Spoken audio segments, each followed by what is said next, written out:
I have been building this palette for a few months now, and I have got so many beautiful paints in here. I've got my Quartz and I've got some Daniel Smith, but I've still got 8 spaces left. But now I have found some paints that I would like to fill those last spaces up with. So carry on watching to find out what I've chosen. Let's do some swatching and make a project with them.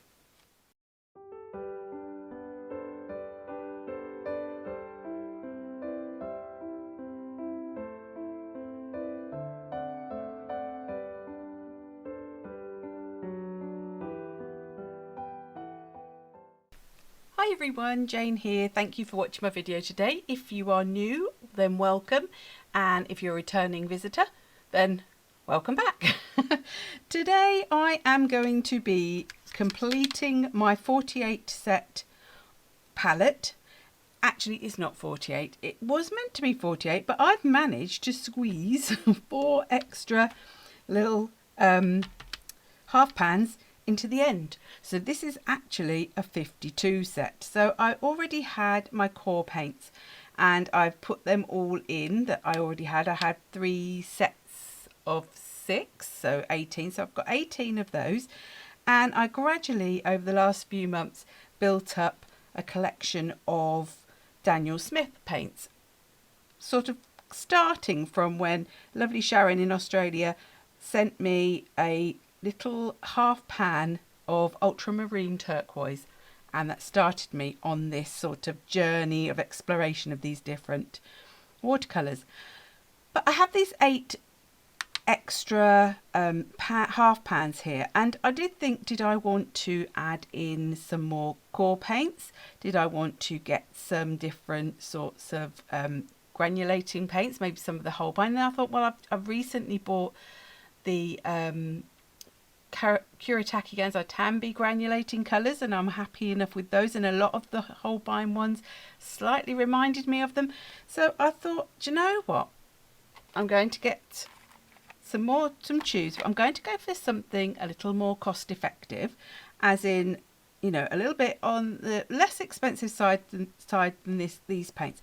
These 5mm tubes, because I only buy the 5mm because I know I'm not going to get through them bigger tube sizes. I don't use it in enough quantity to justify that, and I wanted to more of a taster than actually a full-blown collection.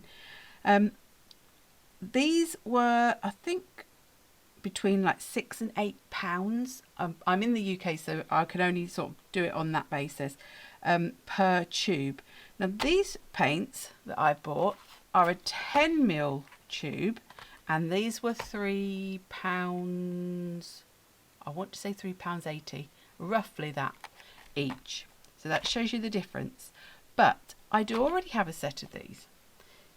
I'll show them when I've got them out as a pan set. So you may have already guessed, if you've been watching my channel for a while, you may already know. But so these are the paints that I have bought. These are Rosa Gallery tubes. Now I have got, I'll get it here, this little Rosa Gallery Classics set, which I do really rather like.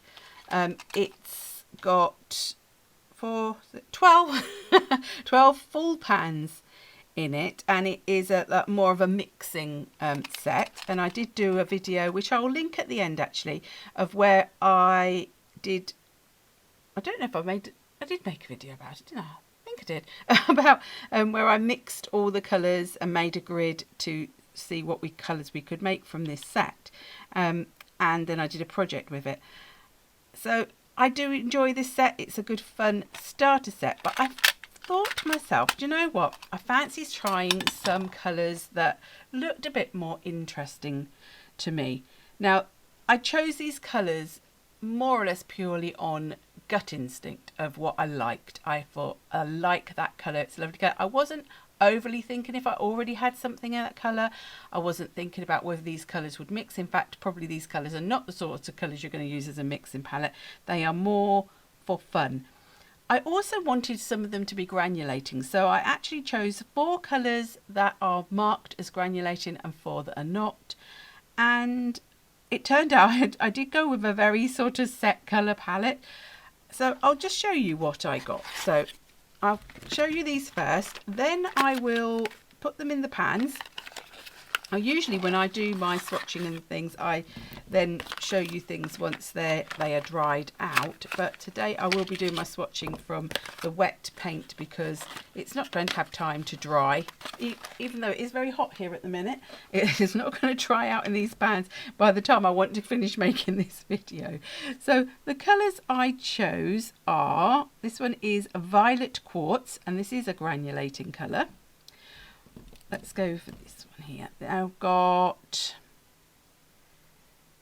oh, let me look on here. This is Caput Mortuum, which is a colour that just intrigues me. That is not a granulating colour, I don't think. I went for Idanthine Grey, which is a granulating colour. I went for, this one is Nightfall Violet, which really intrigued me, and that is a granulating colour. We've got Olive Green, which I don't, no, that's not a granulating colour. And we've got Green Quartz, which is granulating. This one, Royal Green, I do believe it is. Royal Green, and this is not granulating. And then I just had to go for turquoise because I just love turquoises and teals, and this one is not granulating. So I went very much for a purpley greeny blue palette. So I am going to put them into my half pans. I might sort of do that and speed it up, I'm not quite sure. But then I will quickly swatch out on here. That's just going to be my little, this is just a swatch really for me to know what is in my palette really, rather than anything else.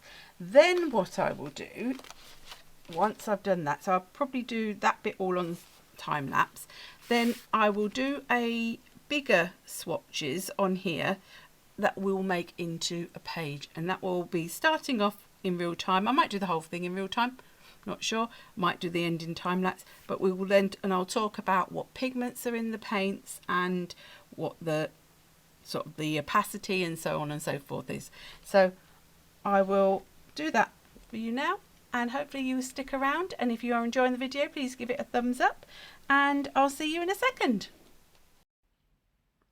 I started by placing all the tubes in the order that I wanted them to be in my palette, and I had written on the side of each of the little half pans with a very fine Sharpie pen. So on one side I write R.G for Rosa Gallery, and on the other side I write what the colour is, just so that if I ever take them out the pans, or if I get confused or I lose my swatch sheet, I will have a reference to what each colour was. And I'm just squeezing each one in. I'm sort of filling it up, but if they do dry down a lot and really shrink, then I will top them up, but I don't worry because I've got the tubes now that I can do that at any time. Now this was the Idanthine Grey, and it was the only one out of all of them that was very, very runny. So I did wonder whether the binder had split, but I don't think it had. I think it was just a very, very runny sort of paint. And when I'd used the turquoise, for some reason I managed to get that one everywhere, just because I love it, I guess.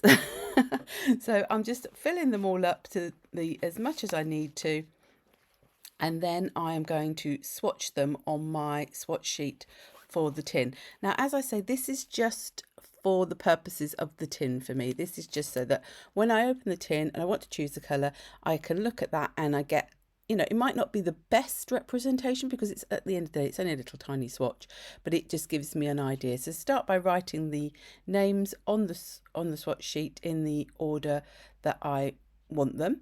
And I did remember halfway through that I don't always put the whole name because some of them are very long words, but I've forgotten that. So some of them was cut off a bit short or went into the next one slightly. And I'm taking it straight wet from the pan, which is what I do usually do in this part of my swatch, and I do generally do this bit just straight after I've put them into the half pans. So it is from wet. Now when I put the Nightfall violet down, I did actually put way too much and it was very, very dark. So I will alter that at the end. I'm going to see how the Idanthrum grey goes. If it dries out fine, then I will just leave it. If it fails to dry, which I think it will dry, I think it's fine. I think it is just a very runny paint. I'll have to give it a really good stir and squish and stuff and see what happens. But then I will redo it if I need to. Now I will put in the description box, I will list every single colour, and I will put all the pigment numbers and the light fastness and the granulation and so on and so forth, so that if you want a reference, it will be down there in the description box, along with the other products I have used throughout this video. So here's where I just decided that that wasn't representative of that colour at all. So I just put some water down and just lifted some of the colour to try and get back to more of what it should actually be. So this is probably about 5 minutes after I've done it. I think it's quite warm, so they're all quite dry already. I'm going to presume that I will have talked you through the colours as I was swatching them onto here. This, like I said, this is just for me to be able to know what colours are in the set. It's not really to really look at them deeply at all. So I'm going to have them there. I've put a little blob of each into the palette, and I've done them in the order that they're on there so that I hopefully will remember, because I've now put the little half pans back into the tin. I've got this is my Canson art book. Running out, I've not got many pages. I have to start doing on the other side. This has got, sorry, but look at that. I've got so the turquoise seem to get everywhere. This is Saunders Waterford. Saunders Waterford 300 GSM cold pressed cardstock, and I want to do a little sort of swatchy-ish page, but I want it to be a little bit more fun than just normal swatching. So let's actually do a really big one. So this stencil I have had for a long time. I think it was a France Papillon one from quite a few years ago, so it's possibly not available, or you might have to search it. But to be honest, I can't even remember what it was called. So it's sort of like got wonky triangles. So I've got 8 colours, so I want to do 8. Did I say triangles? I meant rectangles. I want to do 8 shapes on here. So I'm trying to sort of, so I did the one in the middle, the biggest one first, because that's going to be the one that's at the front. Let's go, was that one? Yes, let's go that size here. So I'm not really overly thinking where I'm going to put them. It's just a different way of doing it. So I've got 1, 2, 3, 4. I'm going to have some smaller ones. Oh, let's just move my water because that's now in the way. 4, we'll have, oops, it got caught. 5. This is a uni pin 0.6, I think, pen. 1, 2, 3, 4, 5. Let's have 6. And then we'll have to have some smaller ones here, won't we? So we'll have 7. And then just at the bottom here, we'll have 8. So, there we go. So 1, 2, 3, 4, 5, 6, 7, 8 swatches in some sort of format. And we will then, let's use a slightly bigger brush. What have we got? This is a number 8 Velvet Touch from Princeton. I'll put my thingy away and I will talk to you about the colours as we go. So I think I want to go for a granulating one in the middle. I think we're going to go Violet Quartz because it's the first one actually. So Violet Quartz. Now this is a granulating colour. Now on the tubes it's got like stars, which I'm going to, do you know what, I've started doing that and I've just realised I want to add some water onto the square first, don't I? There's a star system. Now the highest number of stars on there is 3, so I'm going to gather that that is the highest one. Now they are all 3s apart from olive green, which is 2, but I will have to look that up. If I'm wrong and 3 isn't the highest rated light fastness, then I will let you know in a caption on the video.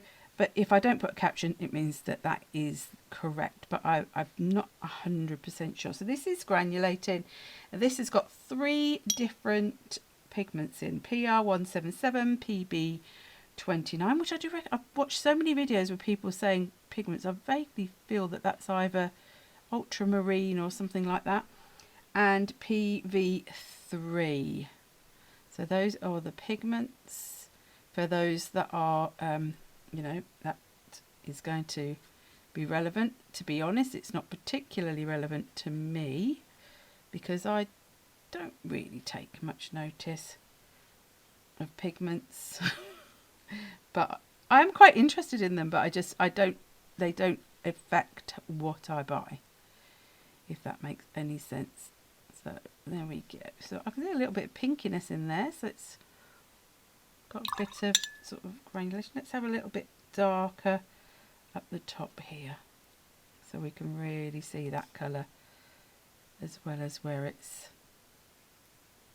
watered out a little bit. Oh, and this one is semi-transparent. I know it's transparent, but you know, I really want to say semi-translucent because just because.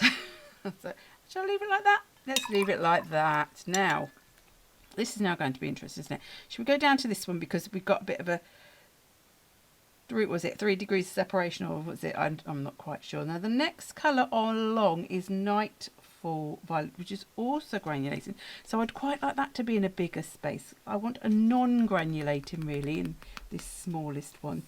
Let's go turquoise. So that is this one here.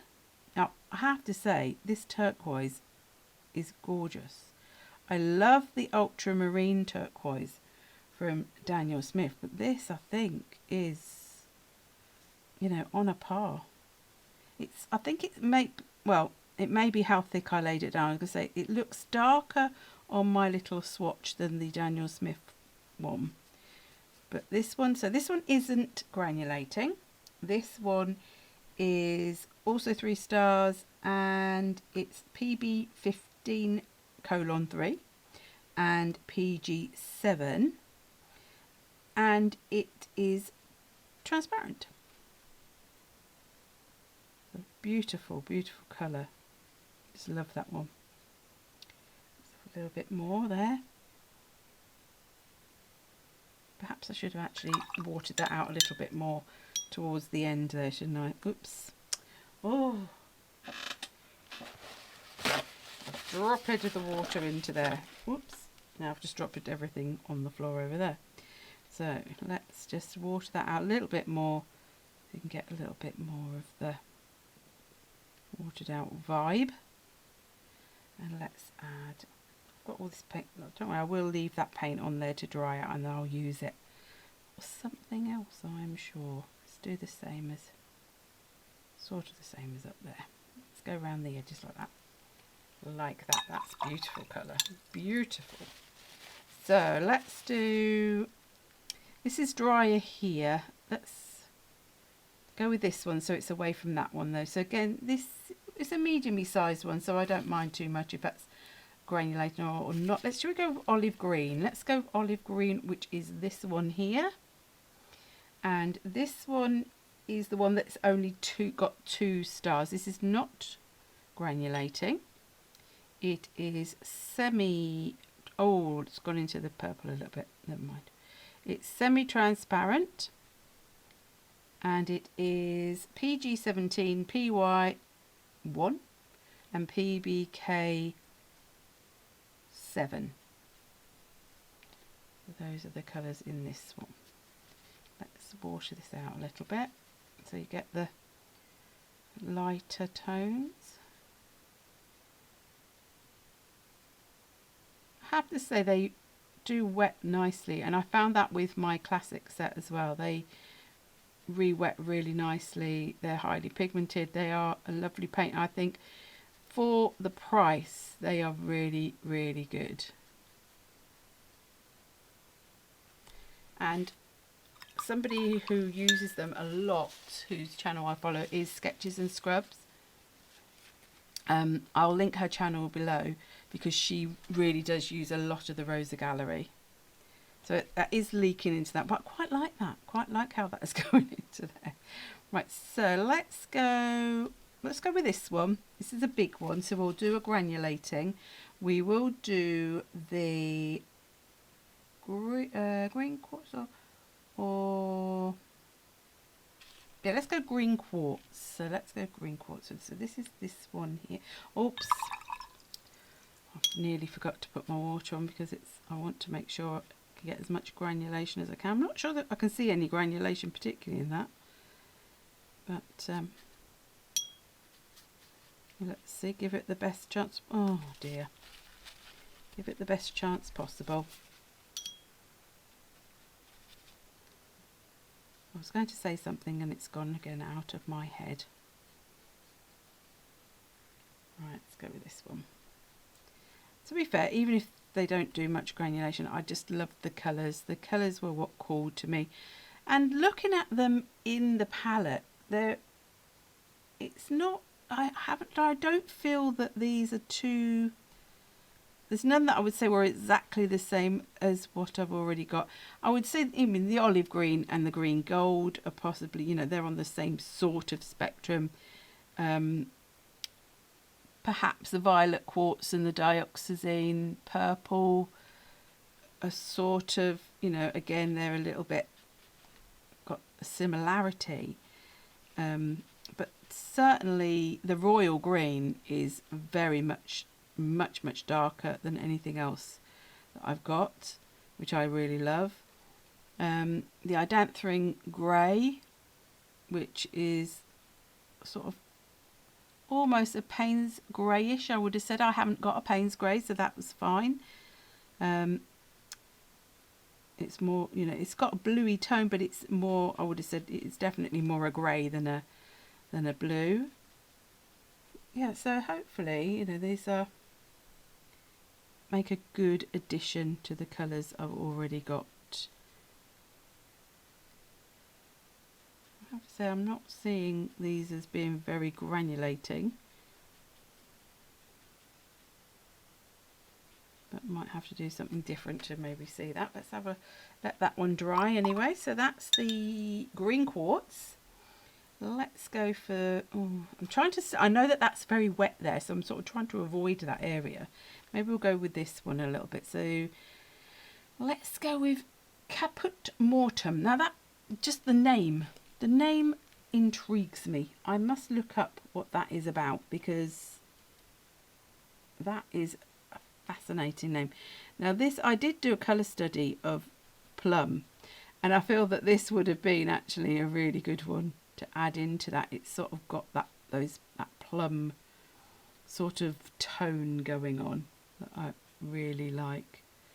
So I think I've got Caput Mortuum in a pencil, and it's one I often hear, and every time I hear the name I go, ooh, sounds like something out of a gothic like horror movie or something, Dracula or something like that. It's really interesting. So if you know what the name's about, let me know in the comments. I know I could look it up, but if you already know, that'll be good. So certainly is actually, I would say it's probably more in a burgundy sort of shade than a plum. Actually, it's more on that browny red side than a purple. Let's just have a little bit more of that in there.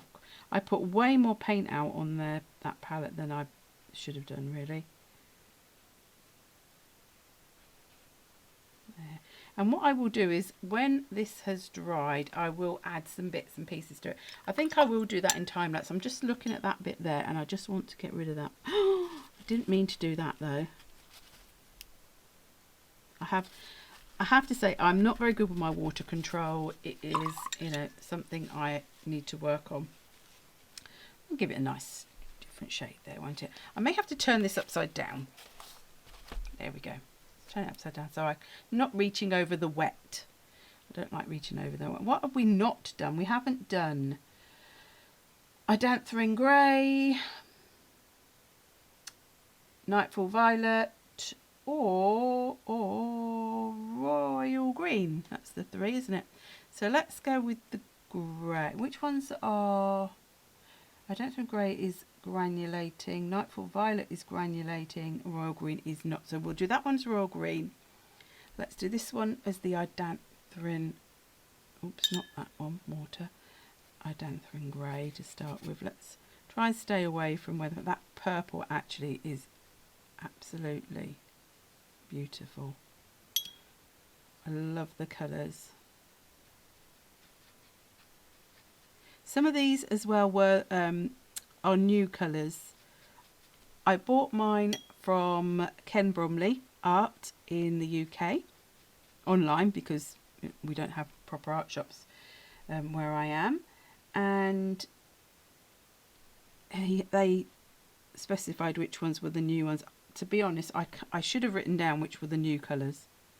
I'm really sorry I did not do that. So some of these are new colours, some of these are colours that were already available. But if you go onto their website, which I will link, I will list everything I've used and I will link some of the things I've used. So if I do provide links, it's probably going to be a UK based company because that's where I would have, you know, bought things from. So do check out, you know, just put in a general search for where you are if you want to find out, you know, more localized information. And let's just go. I'm trying to remember if this was one of the new colours. That's what just made me think. I feel it might have been. There, that's that one. Gone a bit over the edge there as well, haven't I? Let's try and lift. I don't like, if I've drawn lines, I don't really want it over the lines particularly. I'm not usually bothered about being in lines, but if I've drawn lines, I sort of think, well, I might as well keep it in there. And what did we have left? We had Nightfall Violet, which will be this one, and Royal Green, which will be this one. So let's go with the Royal Green. And this is this really, really deep green. I do love this. And this is what I wanted. I wanted a really, really dark green, which I haven't really got. The darkest green I've got is probably undersea green, but that's got a different sort of tone to this. This is a much, I would have said, a cool, really cool green. I always try to work out whether I prefer cool or warm colours, but I'm not sure because I think I just love colours. All the colours. Some people have a colour they don't really like. I don't think I even have a colour. I would say probably actually, if I was to say that there is a colour I know I don't gravitate towards and I don't buy or use a lot, and that is actually warm reds. I have to go out of my way to buy something in a warm red. I don't know why. I don't know if I've done it, but I don't think I've done red as a colour study, have I? An interesting one. I'll be forced to use warm reds.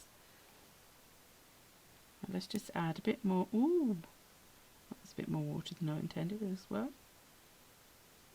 There we go. And then finally, then we've got Nightfall Violet. Now, when I did this on the swatch, I did put it down way too dark, which is why at the end you saw me lift. I probably have said all of this in the voiceover. I did try and lift some because it was ridiculously dark. So hopefully, if I put a bit less on this time, mix a bit. Let's get a bit water. It's a last one now, isn't it? So, and just now, because when I then put the Caput Mortuum down, I did think, oh, these look very, very similar, but I think when they dry, they don't. So whilst this is wet, I thought, yeah, they look so similar, and I did actually wonder if I'd put the same colour in both of the half pans. But once this one dries, I think it does have a different tone to it. So this is the thing, don't always just go by, you know, what it's going to look like when it's wet. You have to sort of wait and see what the dry colour will be. Right, let's put a little bit more here.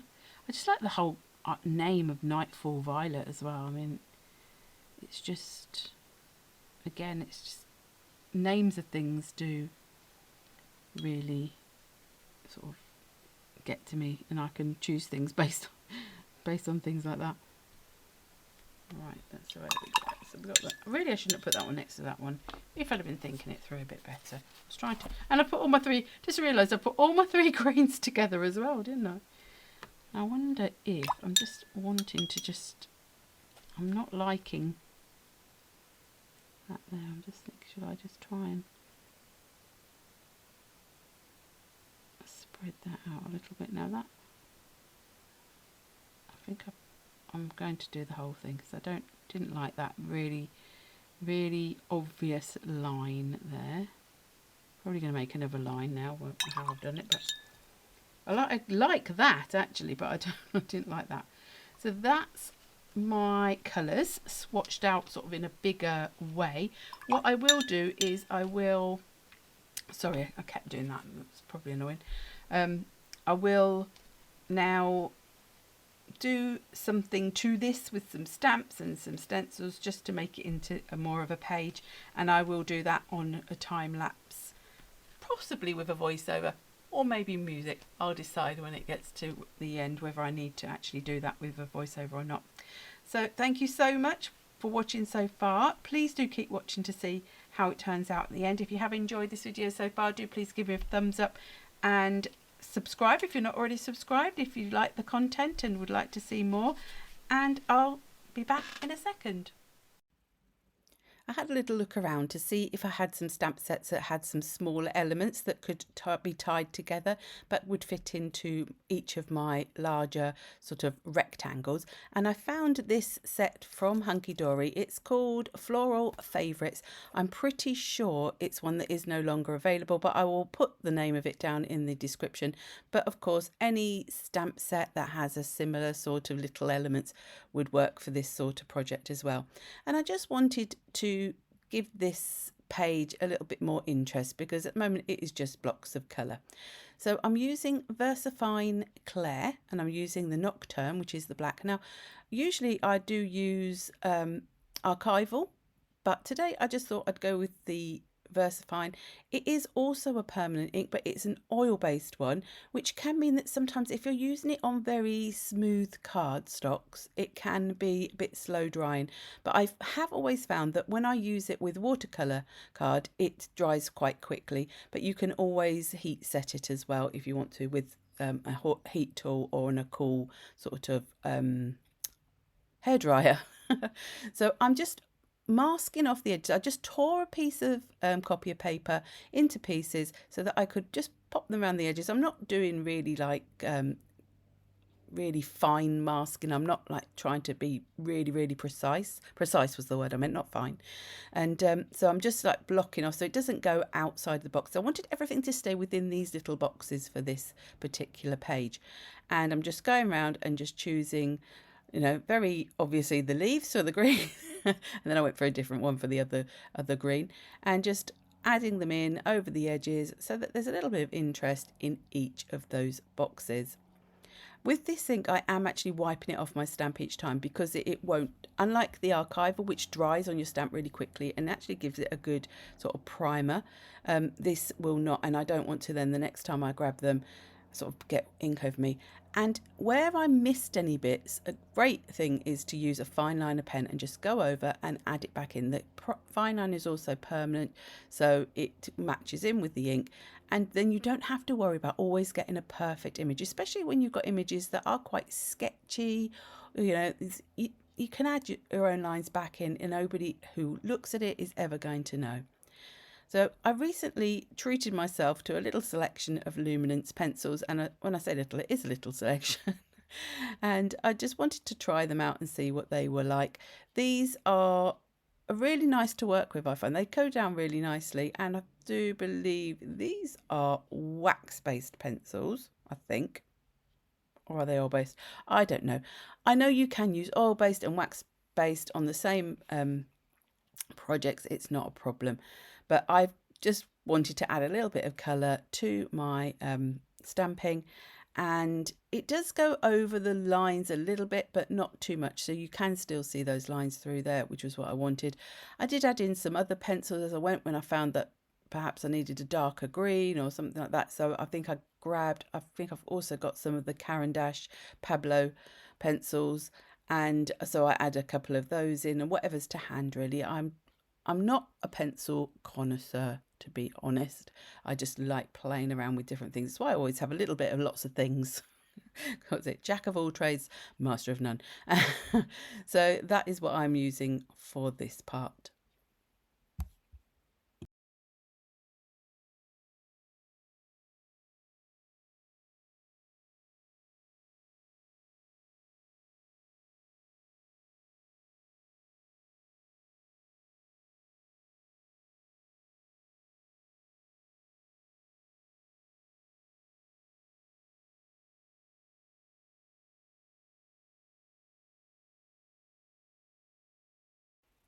I was debating with myself at this point whether to add any stenciling or not, because I really quite liked it as it was, but I did feel it needed a little bit of lightness. So I chose the Back to Square One stencil from Lemon Creation, and I'm just going with the very smallest of the squares, the smallest stippling brush I could find, and just a little bit of white acrylic paint. This is the HobbyCraft one. And I just wanted to add in each of the areas just a little bit of this lightness, it just adds a little bit of something, but I'm keeping it again inside the boxes. Often when I do my stenciling, I make it go all over, so it's a big sort of unifying part of my pages, but for this I just wanted it to be a small element. And the thing with stencils is, because they are made of mylar, you can see through the areas that haven't got the holes in, so you can really line them up very easily within your project, so you don't have to worry about getting it where you don't want it. So that's all I wanted to do for this little part. Then I decided some of the lines of the boxes were a little bit sort of blurry, so I'm going in with my Copic Acrylic, and this is the gold pen, and just I didn't want to go around every single box because I felt that sort of defeated the point of the stenciling, but I'm just adding it in here and there just to sort of give a little bit of extra definition. And then in a moment you will see me also go in with my white Copic Acrylic pen as well, and that one I'm just using to add highlights to the stamps. To think then. Just wherever I felt that it would help to lift the stamping a little bit. And then finally I will add a sentiment also from Lemon Creation, which I will list and link in the description box below. So thank you ever so much for watching this video today. If you have enjoyed it, do please give me a thumbs up. It all helps. And if you haven't already subscribed and you think this is like interesting content for you, do please hit that subscribe button and join me on this arty crafty journey. And until the next time, bye bye.